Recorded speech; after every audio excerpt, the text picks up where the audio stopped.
नमस्कार दोस्तों, मेरा नाम प्रखर श्रीवास्तव है। मैं आप सभी लोगों का स्वागत करता हूं आपके अपने चैनल गुरु घंटाल में। दोस्तों, आज हम बात करेंगे सोशलिस्ट पार्टी ऑफ इंडिया के बारे में। कैसे बना, क्यों बना, किसने बनाया, इसके पीछे की आइडियोलॉजी क्या थी, बहुत कुछ है जानने को। अगर ये वीडियो पसंद आए तो लाइक, शेयर, कमेंट करना ना भूलिए। गुरु घंटाल को सब्सक्राइब ज़रूर कीजिए। दोस्तों, असल में आज जिसे हम सोशलिस्ट पार्टी ऑफ इंडिया कहते हैं, पहले ये पार्टी कांग्रेस के अंदर ही थी, जिसको कांग्रेस सोशलिस्ट पार्टी कहा जाता था। मतलब हिंदुस्तान की सबसे पुरानी पॉलिटिकल पार्टी के अंदर ही एक आइडियोलॉजी थी, एक पार्टी थी जिसको कांग्रेस सोशलिस्ट पार्टी कहा जाता था, जिसका उद्भव, जिसका जन्म 1934 में हुआ और दो महान हस्तियों ने मिलकर इसे बनाया। एक जयप्रकाश नारायण और दूसरा आचार्य नारायण देव। ये स्क्रीन पर आपको वो दोनों लोग नजर आ रहे हैं, जयप्रकाश नारायण एंड आचार्य नारायण देव।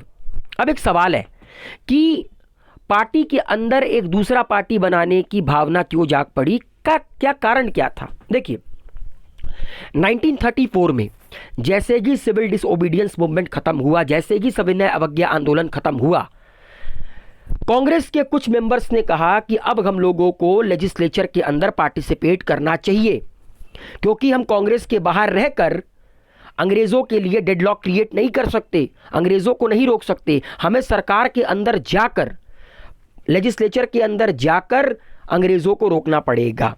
और जिनकी ऐसी सोच थी वो उस दौर में कहलाए कॉन्स्टिट्यूशनलिस्ट। मगर जो सोशलिस्ट सोच के लोग थे, लाइक जयप्रकाश नारायण एंड आचार्य नारायण देव, उनका मानना था कि अगर ऐसा हुआ, अगर लेजिस्लेचर में कांग्रेस ने पार्टिसिपेट किया तो कहीं ना कहीं ये कांग्रेस के रिवोल्यूशनरी कैरेक्टर को इरोड करेगा, बर्बाद करेगा।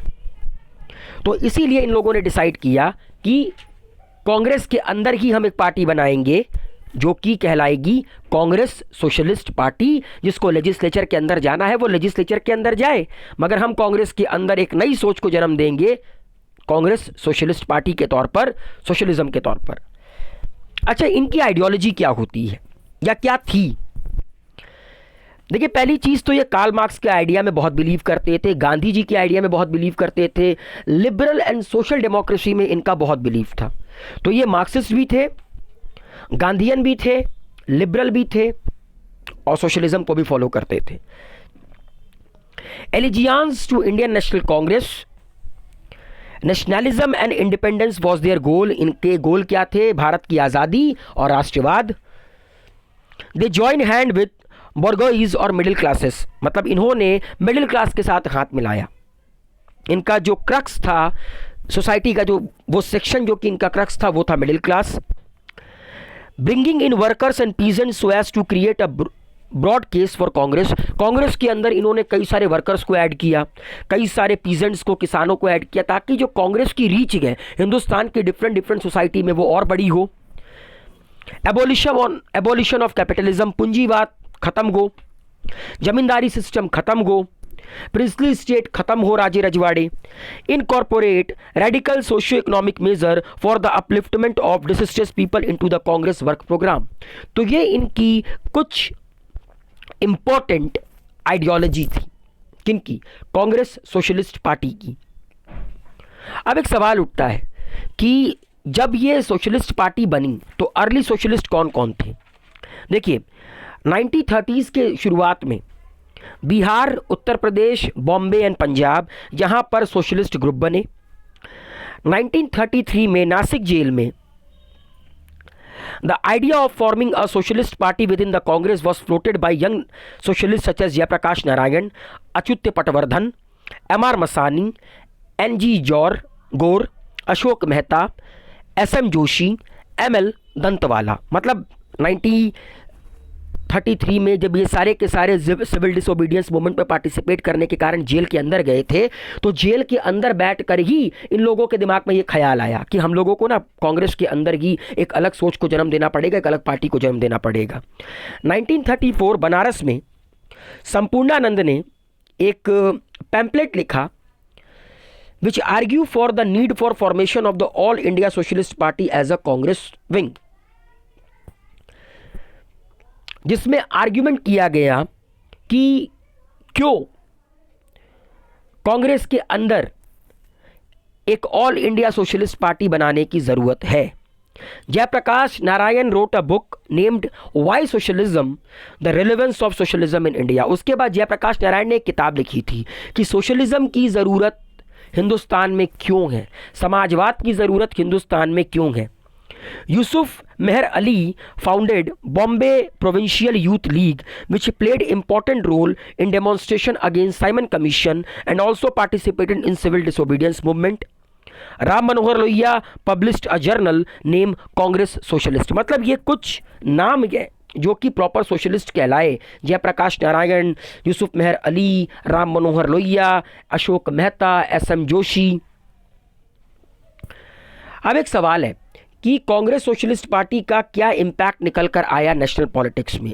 देखिए, कई सारे नेशनलिस्ट लीडर का नेगेटिव रिएक्शन निकल कर आया, क्योंकि गांधी जी ने रिजेक्ट कर दिया जो प्रॉपर्टी एबोलिशन का आइडिया था. गांधी जी ने उसको रिजेक्ट किया, क्लास वॉर को रिजेक्ट कर दिया, zamindari abolition, capitalism abolition, princely state abolition. Gandhi ji ये सब मानने को तैयार नहीं थे कि पूंजीवाद ख़त्म कर देना चाहिए, प्रिंसली स्टेट्स ख़त्म कर देना चाहिए, ज़मींदारी ख़त्म कर देना चाहिए.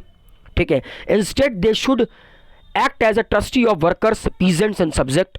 बल्कि गांधी जी इसके बजाय किसानों के, वर्कर्स के ट्रस्टी के तौर पर काम करना चाहते थे. गांधी जी सोशलिज्म के फेवर में नहीं थे. नेहरू और सुभाष चंद्र बोस ये भी सोशलिज्म के फेवर में नहीं थे, इसीलिए इन्होंने कभी भी कांग्रेस सोशलिस्ट पार्टी को ज्वाइन नहीं किया. पॉजिटिव रिएक्शन क्या निकल कर आया? जो नेहरू थे उन्होंने आचार्य नारायण देव, जयप्रकाश नारायण और अच्युत पटवर्धन को कांग्रेस वर्किंग कमेटी का मेंबर अपॉइंट किया. और 1936 में जब पहली बार इंडियन नेशनल कांग्रेस का सेशन गांव में हुआ, फैजपुर में हुआ, under the leadership of Pandit Nehru, the agrarian program was approved which called for. तो एक एग्रेरियन प्रोग्राम लॉन्च किया गया उस सेशन में, जिसमें कहा गया कि लैंड रेवेन्यू घटाया जाए, जितने भी आपके ड्यूज गए या फ्यूडल लेवीज गए उनका एबोलिशन किया जाए, कोऑपरेटिव फार्मिंग को प्रमोट किया जाए, एग्रीकल्चरल लेबरर्स को लिविंग वेज दिया जाए और पीजेंट यूनियंस का, मतलब किसानों का एक यूनियन क्रिएट किया जाए.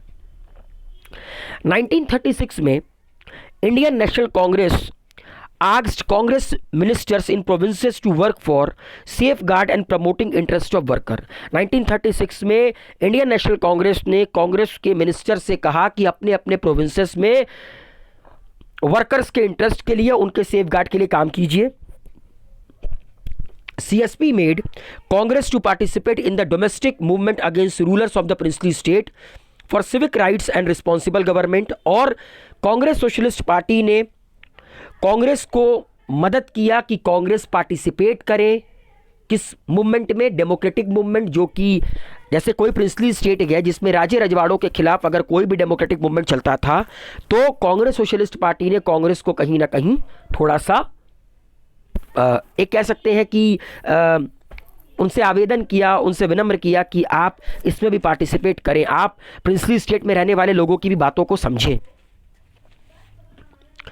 तो ये पूरा का पूरा जो ब्यौरा मैंने आपको दिया ये कांग्रेस सोशलिस्ट पार्टी का था. 1948 तक कांग्रेस सोशलिस्ट पार्टी कांग्रेस के अंदर काम की, मगर अब कांग्रेस सोशलिस्ट पार्टी 1948 में बिल्कुल अलग हो गई और इसने सोशलिस्ट पार्टी ऑफ इंडिया के तौर पर अपनी नींव खड़ा की.